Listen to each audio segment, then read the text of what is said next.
podemos remitirnos a lo que al comenzar la exhortación apostólica Familiaris Consortio de 1981, justamente al empezar esa exhortación, que es un documento muy importante, al empezar se decía por parte del Papa en estos términos: la familia en los tiempos modernos ha sufrido, como ninguna otra institución, el impacto de transformaciones amplias, profundas y rápidas de la sociedad y de la cultura. Ciertamente ha estado sometida desde hace unos cuantos decenios a la repercusión de transformaciones muy profundas. No habían aparecido todas las hipótesis que posteriormente aparecieron. Algunas incluso en aquel momento se nos manifestaban como absolutamente irreales, pero después se han abierto el camino. Estoy pensando en lo que en alguna legislación se llama matrimonio de personas del mismo sexo. Entonces, esa hipótesis no estaba ni siquiera contemplada en el horizonte. En pocos decenios se han abatido sobre la familia, el matrimonio y la familia, vientos muy fuertes y en muchas ocasiones contrarios.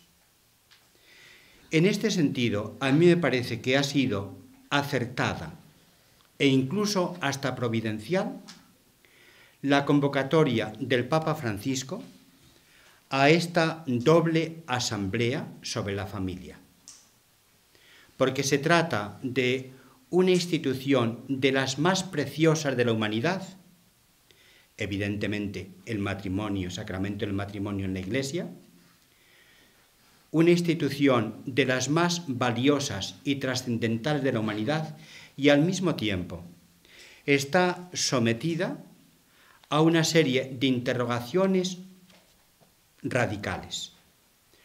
Por ello, la responsabilidad pastoral no podía en absoluto desatender lo que significaban estos desafíos, así es como aparece en el título de la convocatoria, desafíos pastorales a la familia en el marco de la evangelización. Los sínodos tratan sobre la familia en el marco de la evangelización, no desde el punto de vista cultural o simplemente sociológico a ver qué pasa, o desde el punto de vista económico. Siempre la perspectiva es la acción pastoral en medio de nuestro mundo. Unas cuantas fechas por las que podemos percibir cómo ha sido el ritmo muy rápido y también muy intenso. El 23 de agosto del 2013, por tanto hace un año, manifestó el Papa su intención de convocar la tercera Asamblea General Extraordinaria, extraordinaria no porque sea un tema excepcional, sino por la forma de ser compuesta esta Asamblea, que básicamente se compone de presidentes de conferencias episcopales. En este caso han sido 114. También, lógicamente, de los prefectos y presidentes de los dicasterios romanos. Una asamblea, por tanto, extraordinaria sobre la familia. Y poco más tarde, los días 7 y 8 de octubre, ya se fijó definitivamente el tema. El tema es los desafíos pastorales sobre la familia en el contexto de la evangelización. En esos días, en ese par de días, 7 y 8 de octubre, también se diseñó la forma de elaborar el documento preparatorio, lo que se llaman los lineamenta, es decir, una especie como de desbrozar el terreno. Después se hará más tarde, con las respuestas a esos lineamenta, lo que se llama el instrumentum laboris, que es un orden del día en un sentido muy amplio, también con justificación de ese orden del día. Incluían esos lineamenta, que era un documento corto, mucho más corto que en otras ocasiones, incluían también un cuestionario complicado y complejo que preguntaba por cosas muy diversas. Seguramente que de unas cosas podríamos responder todos sin demasiada reflexión y de otras probablemente necesitábamos un conocimiento más profundo. En nuestra diócesis se respondió al cuestionario en el Consejo del Presbiterio, en el Consejo de Pastoral y en otros muchos lugares, también donde la familia es especialmente atendida, en parroquias, etc. Fue una respuesta amplia. En la respuesta no solo se respondía a lo que se preguntaba, también se decían más cosas que las que se preguntaban. También ya se hacían, pues, hipótesis de por dónde podría ir el sínodo y qué debería incluso decidir el sínodo. Pero no solo pasó en nuestra diócesis, que nuestra diócesis en este sentido fue bastante sobria, pasó en otros muchos lugares. Entonces, no solo se respondía, más bien se avanzaban también preguntas y aspiraciones. Las respuestas de las diócesis se convirtieron después en una respuesta, en un documento que la Secretaría de la Conferencia Episcopal elaboró, respetando todo lo más posible la cantidad de papeles que habían llegado, como en ninguna otra respuesta en sínodos semejantes o en cuestionarios semejantes. Yo no sé cómo pudieron hacerlo, pero el día 24 y 25 de febrero, después de haber recogido todos esos materiales, en esos días, el sínodo, la Secretaría del Sínodo, junto con un consejo ordinario entre sínodos que se constituye al final de cada asamblea sinodal, entonces, en esa reunión que tuvieron los días 24 y 25 de febrero, ya prepararon el documento, el Instrumentum Laboris, con el encargo para que poco a poco lo fueran elaborando. Y entonces ya se decidió que el sínodo transcurriría en 2 etapas. Fue lo que el Papa, de una manera absolutamente clara, decidió que fuera, repito, en 2 etapas. En primer lugar, en una asamblea general extraordinaria, que es la que hemos tenido, celebrada en un par de semanas en Roma, desde el día 5 de octubre hasta el día 19, y una segunda asamblea ordinaria que tendrá lugar en octubre del año 2015. El título de la asamblea próxima es el siguiente: Vocación y misión de la familia en la Iglesia en el mundo contemporáneo. Por tanto, la perspectiva de esa doble expresión, vocación y misión, ya se ha utilizado en más momentos en estudios semejantes de la vida de la Iglesia, y también con los 2 lugares de realización, en la Iglesia y en el mundo contemporáneo. La primera asamblea, que es la que ha tenido lugar hasta ahora, tenía como finalidad una especie como de elaborar un status questionis de los problemas presentes.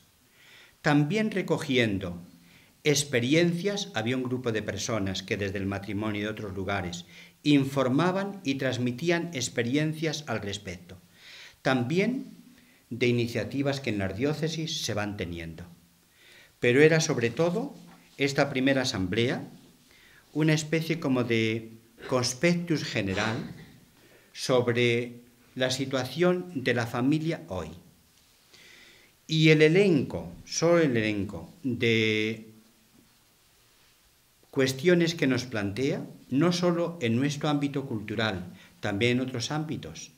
Pensemos, por ejemplo, los africanos tienen en este sentido muchas cosas y muchas experiencias también que decirnos. También en otros ámbitos, por ejemplo, en América Latina. Lo que se iba recogiendo de unos lugares y otros es lo que se convirtió en tema de reflexión para este sínodo. Con más de 200 intervenciones que ha habido, cada uno intervenía según lo que él prefiriera, convertir en tema de reflexión para los demás desde el instrumentum laboris que se había proporcionado. En el íter del sínodo hay varios momentos y uno yo creo que ha confundido bastante. Primero se hace una presentación del material en lo que se llama la relatio ante disceptationem. Aquí, como todos sabemos latín, no hay problema ninguno para poder utilizar estos términos. Se presenta el panorama, después vienen esas numerosísimas intervenciones. Al terminar esas intervenciones, unas según la ordenación de la misma Secretaría del Sínodo y otras espontáneas. Todos los días al terminar la jornada había una hora para intervenciones espontáneas, no preparadas. Aproximadamente unas 80 han tenido lugar en ese ámbito, con todo lo que se había oído en el sínodo, y es importante que se tenga en cuenta lo que se había dicho en aquellas intervenciones, que son muchas. No se hizo una especie como de discernimiento de las intervenciones. Ya se podía comprender que hay muchas que son muy pertinentes y otras que son bastante menos pertinentes. Pero en la relatio post disceptationem se quiso recoger todo. Y, por ejemplo, lo que se dijo a propósito del tratamiento, del cuidado, la atención a las personas de tendencia homosexual, eso ha confundido bastante. Pero eso, repito, no está en la relación del sínodo en la que se votó, sino que fue una de las afirmaciones que se habían dicho, que se habían dicho, de las cuales también era legítimo disentir. De muchas es legítimo y a lo mejor obligado seguramente el estar de acuerdo, pero de muchas también se puede disentir. En todo caso, por lealtad a lo que se había dicho, teniendo en cuenta que se trataba de describir el panorama, se recogió en la relatio post disceptationem, no repito, en la relación después final. La relatio post disceptationem fue sometida a los círculos menores, que se llaman reuniones de grupos. En este caso había 10. Y en las reuniones de grupos, bastantes de las cosas que aparecieron en la relatio post disceptationem fueron tratadas con dureza. Y el conjunto, tanto lo que se había presentado en la relación, que nos sirvió para la discusión en los grupos, como el tratamiento en los grupos, el conjunto ha arrojado una perspectiva que yo creo que es bastante equilibrada. La que aparece en la relación del sínodo. Yo creo que todavía no está traducida al castellano, por lo menos de una manera oficial. Es una pena, yo no sé por qué han tardado tanto.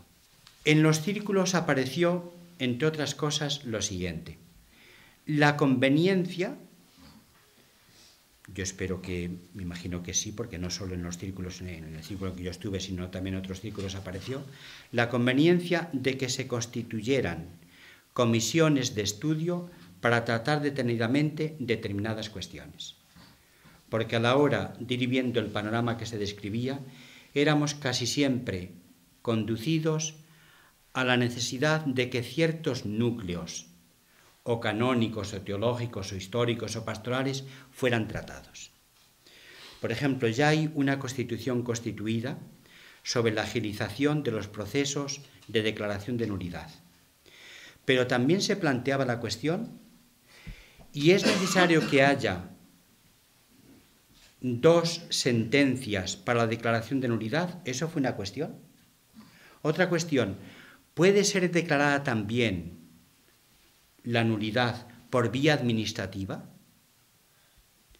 Desde el punto de vista canónico, hay bastantes cuestiones que seguramente necesitan ser planteadas en grupo y tratadas con detenimiento. Es evidente que si un matrimonio, unos esposos, piden la declaración de nulidad de su matrimonio, esperar 4 o 5 años, y eso ocurre con mucha frecuencia, es demasiado tiempo. ¿De qué forma se pueden hacer las cosas bien, pero sin tanta demora? Porque esa al final era la cuestión. También otra cuestión que se planteaba, la relación entre fe y sacramento del matrimonio, porque también el sacramento del matrimonio es sacramento de la fe. Esa es una cuestión que ya desde hace mucho tiempo se viene planteando en determinados foros y bueno, pues ahí probablemente necesitamos más profundización. Probablemente sea insuficiente decir que se celebra el matrimonio con intenzione facienti quo facit ecclesia. Probablemente eso sea poco. Podemos ver lo que está pasando en nuestro entorno, jóvenes que desean que su matrimonio sea sacramento, que llevan mucho tiempo distanciados de la comunidad cristiana, no sabemos si distanciados de la fe y menos si están distanciados de Dios, eso es otra cuestión ya, pero ciertamente si la Iglesia es el hogar de la fe, también eso tiene que ser tenido en cuenta y serio. Después celebran el sacramento del matrimonio y prácticamente si te he visto no me acuerdo. Entonces, eso seguramente habrá que tratarlo. En mi experiencia pastoral es de los momentos en que el presbítero a veces se encuentra más incómodo. Así como es una bendición el poder presidir el matrimonio de unos jóvenes que saben bien de qué se trata, que lo han preparado no solo próximamente con algunas charlas, sino remotamente también con su vida, que lo han preparado bien. Y en esos momentos es una bendición el poder presidir un matrimonio, pero en otras situaciones es un problema. En que si se dice, el Señor esté con vosotros, nadie contesta, y más cosas. Eso lo vemos todos. Entonces, el íter que ha habido es un íter rápido, muy intenso en el tratamiento que ha llevado a cabo, sobre todo, porque es la que gestionaba el ritmo, la Secretaría del Sínodo, con ayuda de otros muchos técnicos, evidentemente, con ayuda del relator general, con la ayuda del relator especial, que para cada asamblea del Sínodo se nombra un relator especial. Yo creo que facilitó el interés de todos por el Sínodo el que desde el principio, a través de la insistencia en que se fuera respondida la encuesta, desde el principio se implicó a tanta gente. Y cuando se pide al empezar el tratamiento de un problema, cuando se pide la participación de las personas, estas personas están ya más atentas a lo que pueda ocurrir a lo largo del proceso. Lo cual desde un punto de vista pastoral es bien ilustrativo. No podemos simplemente decir esto. Habrá que ir preparando el camino. También para asegurar una recepción y para asegurar evidentemente la implicación en ese dinamismo. Otro punto de la reflexión del sínodo, en torno al sínodo, que a mí me parece muy importante, no son otras asambleas, también en esta y probablemente en esta con mayor incidencia, y es el subrayado que el Papa siempre ha hecho del sínodo, la asamblea sinodal, como ejercicio de sinodalidad y de colegialidad. También las conferencias episcopales. También es un ejercicio. No se trata aquí, evidentemente, no es la suprema forma de ejercicio de la colegialidad, pero también expresa el afecto colegial, la solidaridad en el trabajo pastoral, la búsqueda conjunta de lo que nos pasa y de qué podemos entonces en esa situación concretamente decir. El Papa Francisco, desde el principio de su ministerio, como obispo de Roma y como sucesor de Pedro, y siempre que ha intervenido en el sínodo, tanto en las sesiones de trabajo, en la primera y en la última, como en las celebraciones de apertura y de clausura, siempre ha insistido en la sinodalidad y en la colegialidad. Particularmente ha insistido desde el punto de vista que podemos decir ético y espiritual. ¿De qué forma debemos participar en lo que es encomienda para todos? No nos podemos inhibir, no podemos legítimamente desentendernos, No vamos allí simplemente a ver qué se dice y a ver qué pasa. Vamos a escuchar, vamos a intervenir si es oportuno, vamos todos conjuntamente a buscar los caminos del Señor y del Evangelio en nuestro tiempo. Esto ya apareció muy claro y además con una intención programática en la entrevista que concedió el Papa al director de la Civiltà Católica, al padre jesuita Antonio Espadaro. Literalmente, dice la entrevista, que la leyó el Papa antes de ser publicada, lo cual quiere decir que lo que había dicho al periodista responde a su intención también, a su manera de pensar. Entonces en la entrevista se dice, debemos caminar juntos. Caminar juntos es la traducción de la palabra sínodo, hacer camino conjuntamente. La gente, los obispos y el Papa. Hay que vivir la sinodalidad a varios niveles. Quizá es tiempo de cambiar la metodología del sínodo, porque la actual me parece estática. No se ha cambiado mucho. Se ha agilizado, pero no se ha cambiado. Eso podrá llegar a tener valor ecuménico, especialmente con los hermanos ortodoxos. Probablemente la creación del Sínodo de los Obispos es también un puente tendido al diálogo con la ortodoxia. Es una valencia muy importante que tiene el Sínodo. De ellos podemos aprender mucho, de los ortodoxos, sobre todo el sentido de la colegialidad episcopal y sobre la tradición de sinodalidad. Esta es una perspectiva que hasta ahora se ha traducido solo parcialmente, quizá con mayor agilidad, suprimiendo a lo mejor fases un poco reiterativas, pero no mucho más. Y en la exhortación apostólica Evangelii Gaudium, que como todos sabemos quería responder por una parte a la petición que habían hecho los padres sinodales en la asamblea anterior, pero sobre todo es un documento programático. La respuesta se ve al sínodo anterior en algunas proposiciones que se citan, pero no constituye la trama, ni mucho menos, de esta exhortación apostólica, ni mucho menos. Pues bien, en esa exhortación apostólica, el Papa nos invita a una nueva tarea, una nueva etapa de evangelización y nos indica caminos para ella. Y entre otros caminos señala el siguiente.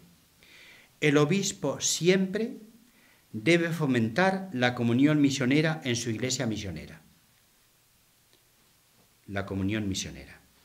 Y a propósito de las conferencias episcopales, recordó que el concilio había enseñado que pueden desarrollar una obra múltiple a fin de que el afecto colegial tenga una aplicación concreta.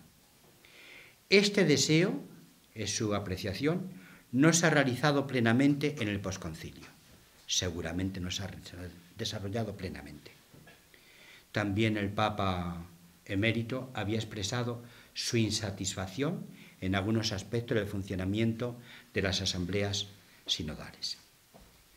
En todo caso, en varios lugares y donde manifiesta su intención claramente el Papa, nos ha abierto una perspectiva de avance en el sentido de la participación eclesial, que puede ser en consejos también parroquiales, evidentemente en consejos diocesanos, en otras formas de articulación de la vida de la Iglesia. En la solemne Eucaristía del día 19, en que se hizo coincidir intencionadamente la beatificación del Papa Pablo VI con la clausura del sínodo, recordad que el Papa Pablo VI es quien había erigido la institución Sínodo de los Obispos unos cuantos días antes de comenzar el cuarto periodo conciliar. En el hall de la entrada para la sala del sínodo, que es el mismo hall, el mismo para entrar también a la sala de audiencias, la sala Nervio, la sala Pablo VI, en una vitrina había precisamente estos documentos, tanto la erección del sínodo como la cuenta dada que el Papa va a hacer en el discurso de apertura del cuarto periodo conciliar, aparecían esos documentos con una caligrafía preciosa, escritos a mano por el Papa Pablo VI, con muy pocas correcciones, los tachones que había introducido eran mínimos, con algunos pequeños añadidos, aparecía, también era una memoria y al mismo tiempo un homenaje a quien había sido el Papa que había erigido el sínodo, que después también en el decreto sobre los obispos, de actuación pastoral de los obispos, en el Christus Dominus, va a quedar recogido. Pues bien, el Papa, en la homilía que tuvo en la confluencia de estos dos acontecimientos, dijo lo siguiente: sínodo significa caminar juntos. Lo hemos visto estos días. Pastores y laicos de todas las partes del mundo han traído aquí a Roma la voz de sus iglesias particulares para ayudar a las familias de hoy a seguir el camino del Evangelio, con la mirada fija en Jesús. Ha sido una gran experiencia en la que hemos vivido la sinodalidad y la colegialidad y hemos sentido la fuerza del Espíritu Santo que guía y renueva incesantemente a la Iglesia, llamada sin demora a hacerse cargo de las heridas que sangran y a encender de nuevo la esperanza a tantas personas sin esperanza. Ved estas coletillas últimas porque eso ha sido una dominante del sínodo. No se ha tratado de la doctrina de la Iglesia sobre el matrimonio y la familia, sino más bien de las heridas que la familia presenta, los desafíos pastorales. Y cuando se ve desafíos pastorales, es bueno que se vean también personas sufrientes detrás. Esa coletilla es importante tenerla en cuenta, como evidentemente la que ha sido el centro de la afirmación de esta experiencia. Hemos vivido un caminar juntos a lo largo de la experiencia sinodal. La asamblea sinodal se ha acercado efectivamente. Si esto no se tiene en cuenta, seguramente se desenfoca la cuestión. Se ha acercado la asamblea sinodal compasivamente. En el Instrumentum Laboris se decía con comprensión y con compasión, compasivamente a las llagas de las familias que necesitan buenos samaritanos que les ayuden a curar con el aceite del consuelo y el vino de la esperanza. Se trata de una asamblea sinodal que tiene esa finalidad de detectar las enfermedades para poder curar las enfermedades. Ese punto a mí me parece importante, el que se vea la propensión del sínodo. La doctrina sobre el matrimonio y la familia, en clave sinodal, ya había sido perfectamente expuesta en la exhortación apostólica Familiaris Consortio. Ahora tiene otra intención esta asamblea. Y si no, no se entienden muchas cosas. Y en la primera sesión de los trabajos sinodales, también veamos la insistencia del Papa en el ejercicio con responsabilidad evangélica, cristiana, eclesial. En la primera asamblea, el Papa utilizó unos términos que fueron agradecidos y fueron también recogidos y ejercitados en las discusiones posteriores. Concretamente, el Papa habló de dos actitudes para ejercer la sinodalidad. Hablar con parresía, utilizó esa expresión que aparece en los primeros capítulos de los Hechos de los Apóstoles, también en San Pablo, es decir, con libertad, con confianza, con valentía, sin que dejar las cosas que queden dentro. ¿Cómo no se van a poder expresar también allí? En una reunión de responsables de la acción pastoral presididos por el Papa. Entonces, ¿dónde vamos a poderlo expresar? ¿Solo en comidillas? ¿Por qué no? ¿Por qué no? Bien, en todo caso, el Papa utilizó las siguientes palabras: hablar con parresía y escuchar con humildad. Se necesita también humildad para intervenir. También. Que a veces es mucho más cómodo, no, yo me quedo en la retaguardia. Humildad también para intervenir y, evidentemente, apertura humilde para escuchar. Con otras palabras, hablad sin miedo y acoged con el corazón abierto lo que dicen los hermanos. Estas palabras pronunciadas con confianza contribuyeron a fomentar la atmósfera participativa y sinodal. Y el Papa, en la última sesión de trabajo, el día 18, lo anterior, en la primera sesión de trabajo, lo dijo como los italianos expresan, a braccio, sin papeles. No así la última intervención que tuvo en la sesión de trabajo de clausura.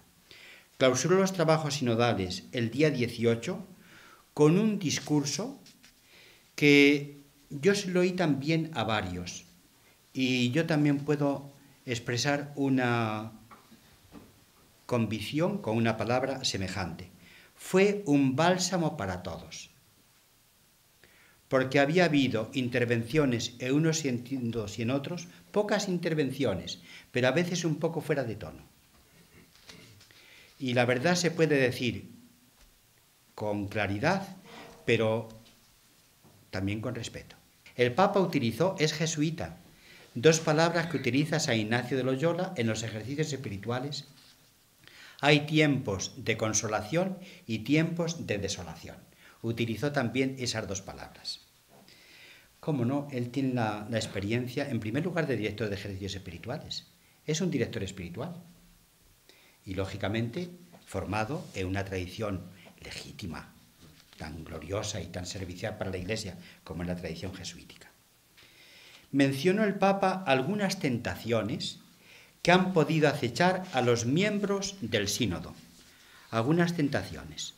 Yo las recojo aquí ahora, solo con pocas palabras, porque si no sería detenernos demasiado. Por ejemplo, la tentación de la rigidez, que se aferra a la letra de la ley y se cierra a las sorpresas de Dios. Y esta tentación la podemos tener todos. Yo ya tengo aquí una cita y con esta cita me parapeto y ya respondo a quien sea.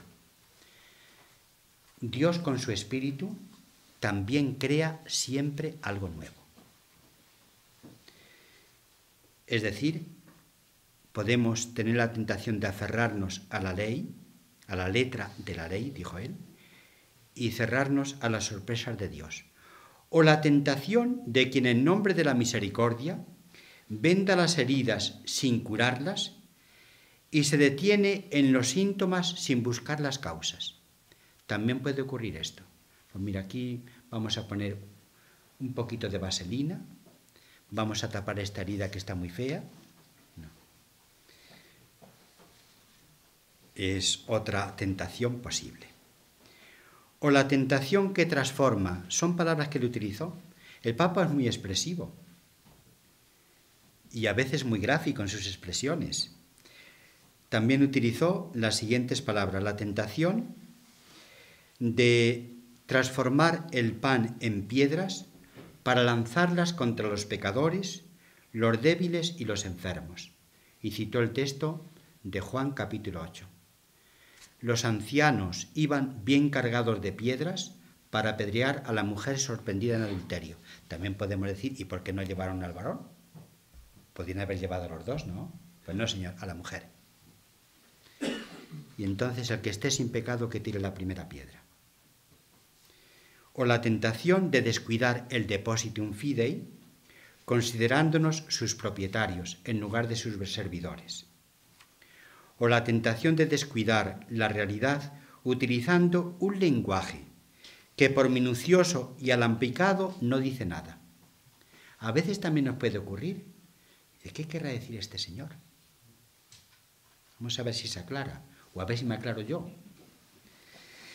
El Evangelio, ciertamente, podemos hacer la siguiente reflexión. El Evangelio muestra con claridad, y eso lo podemos ver tanto en los pasajes en que Jesús define su propia misión, como en los pasajes polémicos con los escribas y fariseos. Se puede, por lo menos es mi convicción, se puede afirmar con claridad que hay una diferencia en el dinamismo legalista y en el dinamismo de la misericordia. es muy distinta la postura, pensemos, del pastor. Si se deja conducir por el dinamismo legalista o por el dinamismo de la compasión y de la misericordia. Fidelidad al Evangelio y compasión con los que sufren son inseparables. A mí me parece muy importante recordar lo que a continuación quiero decir. Nadie en el sínodo olvidó la misericordia, nadie, ni los que se mostraban más partidarios de una acentuación, nadie olvidó la misericordia, ni regateó la verdad del matrimonio cristiano. Evidente. Como es la indisolubilidad, la unidad, la fidelidad, la apertura a la vida, etc. A mí esto me parece muy importante subrayarlo. No hagamos a unos adversarios infieles y a otros adversarios fieles. No. En las dos partes había, no se puede, yo creo que no se puede hablar de una tendencia o de unas tendencias bien configuradas, pero ciertamente unos subrayados sí. Ni los que subrayaban la perseverancia en las convicciones, en las praxis eclesiales, ni los que se abrían a otras posibilidades, ni unos ni otros negaban la otra parte, en absoluto. Los diferentes acentos legítimos no pretendían negar la otra perspectiva. Vean ustedes, cuando tengáis la oportunidad, la traducción en castellano, a ver si llega ya también por fin. Uno no sabe por qué han tardado tanto. Además, se podía comprender que era necesario que tuviéramos este punto de referencia, y pronto. De hecho, la relación del sínodo, a mí me parece, es bastante equilibrada. Bastante equilibrada. Al tiempo que pide una actitud nueva, eso lo dice en varios momentos, más compasiva en la pastoral familiar, subraya también la verdad cristiana impregnada de comprensión. La verdad nunca es un esquema. La verdad cristiana es inseparable del amor cristiano. ¿De qué forma podemos ser fieles a la verdad? Eso es la totalidad del hombre la que tiene que juzgar, que somos al mismo tiempo cabeza, corazón, manos, pies, etc. Fue aceptada íntegramente por la mayor parte de los padres sinodales, íntegramente. Como ya había dicho antes, los círculos menores introdujeron mayor equilibrio porque se habían recogido tales cuales las intervenciones de unos padres y otros en el sínodo. Y evidentemente, a la hora de hacerlas públicas, hay cosas, mira, por lo que terminas de decir, esto hay que pensarlo más. Y eso fácilmente acontecía. No se trataba en este sínodo, en esta asamblea, de repetir la doctrina católica sobre la Iglesia, sobre el matrimonio y sobre la familia. Se trataba más bien de ver qué desafíos pastorales nos plantean determinadas situaciones de la familia, que pueden darse en hermanos, en sobrinos, en primos. ¿Quién no conoce situaciones de desafíos pastorales y serios? Yo recuerdo cuando iba más a Alemania, yo pensé que nunca iba a llegar a España la convivencia de dos novios antes del matrimonio, y ya allí era muy frecuente. Dice, ¿qué cosas? Pero han llegado. Es muy difícil poner puertas al campo, y ahora con las redes nadie puede poner puertas al campo.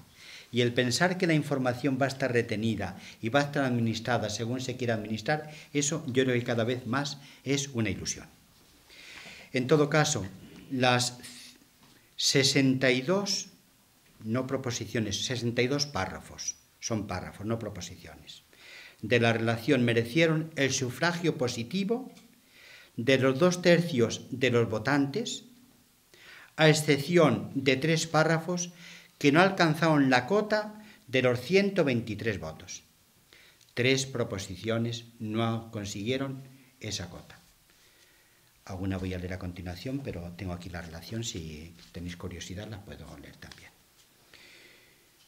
En todo caso, el tanto por ciento de los que se adhirieron también a esas 3 afirmaciones es aproximadamente del 62%. De modo que el Papa quiso que aparecieran todas las proposiciones, todos los párrafos, y también con los votos, cosa que en otro sínodo no se había hecho. En otro sínodo se entregaba al Papa la relación con los votos, pero solo se entregaba a él, no se hacía público. ¿A qué hora se ha hecho público? Todo, todo. El Papa estuvo en medio del sínodo siempre, en las asambleas generales, siempre, no siendo el día que tuvo la audiencia de los miércoles, porque la segunda semana ya estábamos en grupos, pero no siendo ese día, estuvo siempre. Así como el Papa emérito Benedicto tomaba notas en un folio en blanco, poniendo palabras, llenaba el folio como de ciudades. Se conoce que a él ya era suficiente. El Papa Francisco atendía mucho, como todos, pero él no tomó notas. Él de vez en cuando comentaba alguna cosita con el secretario del sínodo que tenía al lado. El Papa estuvo en medio de todos.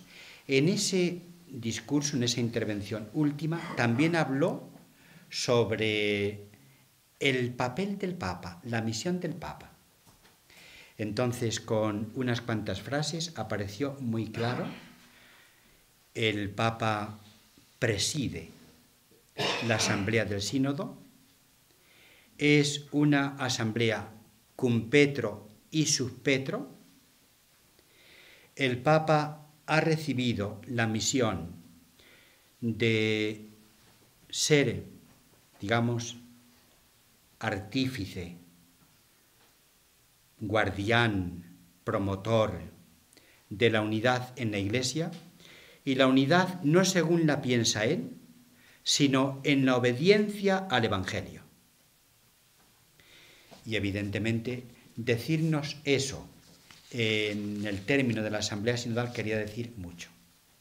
Es decir, él no se desentiende, no abdica, no renuncia a su responsabilidad.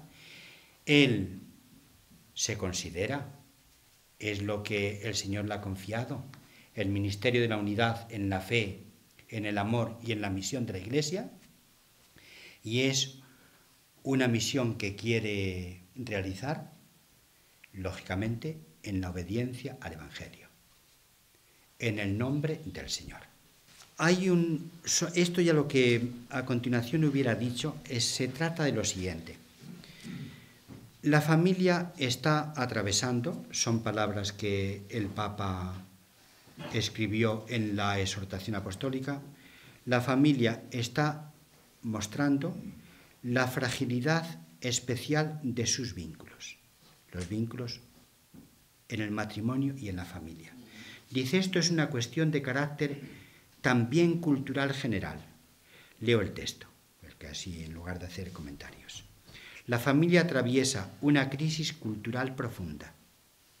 No es ningún secreto. Como las comunidades y vínculos sociales. Introduce la crisis de la familia en una crisis cultural más amplia.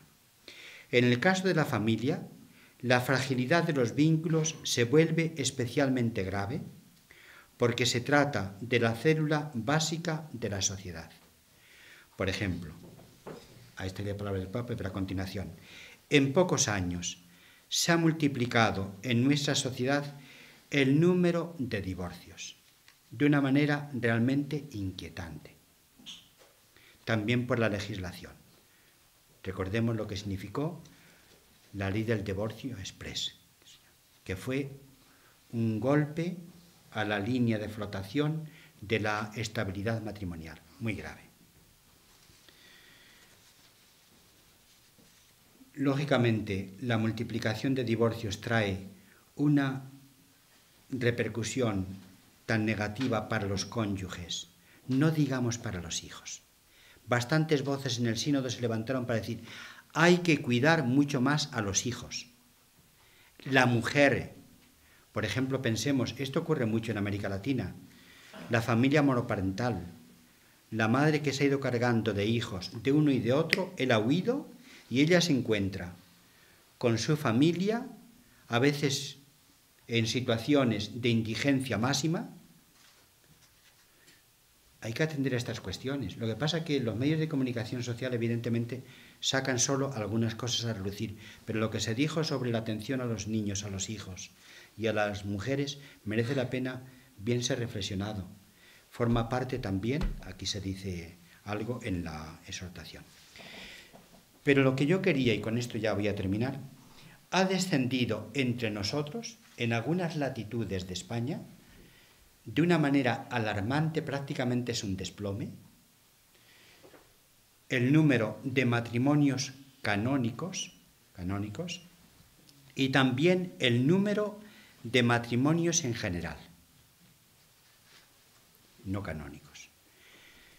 Hay, un fenómeno que algunos han calificado con el siguiente término, que es de orden cultural, una desinstitucionalización del matrimonio. Estamos inmersos en este problema mayor, desinstitucionalización del matrimonio. Como si cada uno pudiera configurar su matrimonio según su real querer y pensar. A veces cuando se habla, por lo menos esta es mi impresión, cuando se habla de modelos de familia, uno está pensando si no es el reverso de esa desinstitucionalización del matrimonio. A veces llamamos familia a cualquier tipo de convivencia. También aquí tenemos que ser bastante más serios. Pero en todo caso nos encontramos con este problema, que es un problema mayor. Y esto no se cura simplemente recordando lo que siempre hemos pensado. Si unos padres nunca pensaron que sus hijos iban a empezar a convivir con otro, con otra, unas veces con la intención de contraer matrimonio más tarde y otras veces sin plantearse si matrimonio más tarde o no. Pero esto ocurre. ¿Qué hacemos ante estos desafíos? Que son desafíos mayores. Recuerdo un obispo dijo en una intervención en el sínodo que en su diócesis tenía más cristianos divorciados que cristianos en matrimonio. Evidentemente, ¿qué hace? Porque también, lógicamente, habrá que ver el motivo, la forma, etcétera, de unos y de otros, de ver por qué se ha procedido al divorcio, qué hay detrás, etcétera. Pero quería leer, y con esto ya sí que termino, quería leer, creo que lo tengo por aquí, lo que en la relación del sínodo se dice a propósito de ese tema tan traído y llevado del acceso o no acceso de los divorciados al sacramento de la penitencia y al sacramento de la comunión propiamente. Dice la Eucaristía, pero propiamente es la comunión, porque a la Eucaristía el domingo pueden ir y nadie le va a decir benditos, que vengan. Es propiamente al sacramento de la comunión. Estas son las palabras del párrafo 52, que dijeron 104 sí y 74 no. Es el número que tuvo más votos negativos. Se formula de esta forma. Varios padres sinodales han insistido a favor de la disciplina actual, apoyándose en la relación constitutiva entre la participación en la Eucaristía y la comunión con la Iglesia, y sus enseñanzas sobre el matrimonio indisoluble. Otros se han expresado a favor de una acogida no generalizada a la mesa eucarística, en algunas situaciones particulares y en condiciones bien precisas, sobre todo cuando se trata de casos irreversibles y ligados a obligaciones morales hacia los hijos que padecerían sufrimientos injustos. Y ahí se habla también de un cierto camino penitencial. Esto no está decidido. aquí aparece con claridad cuáles son las dos posturas que se han mostrado. Repito, no está decidido. Entonces, la Asamblea del Sínodo no tiene tampoco la capacidad de decidirlo, pero tampoco se ha decantado. Aquí manifiesta con total claridad cuáles son las posturas.